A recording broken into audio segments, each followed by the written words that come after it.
Պատմության մեջ կան ժամանակներ, երբ օրվա իշխանական շահերը պիտի ստորադասվեն ազգի հավերժական շահերին։ Պիտի գտնենք, պիտի խորաթափանց հայացքով կոչս նախ եւ առաջ մտավորականությանն է։ Պիտի տեսնենք ազգի հավերժական շահը այս խառնիճ աղանց ժամանակներում։ Աշխարհը գնում է դեպի կործանման եւ մենք պիտի հազոր ձևով բռնվենք մեր արմատներից եւ չկործանվենք աշխարհի հետ։ Մենք նոր սերնդի հետ մի փոքր ավելի անկեղծ պետք է լինենք եւ նրանց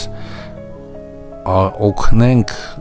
սատարենք, որպեսզի նրանք կարողանան մեր սերնդի ստեղծած ճահիճը չորացնել,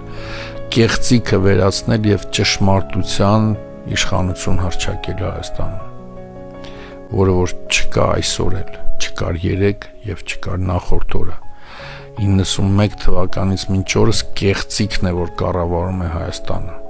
Եվ եթե ուզում ենք, որ ապրի Հայաստանը եւ ապրի հայ ազգը, ուրեմն պիտի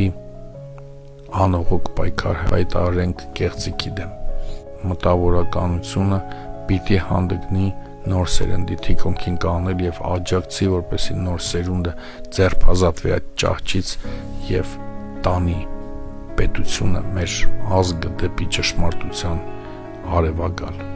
Եվ դրա համար մեզանից յուրաքանչյուրի ջանքը ոչ թե ավելորդ չէ, այլ օրհասական կարևորություն է։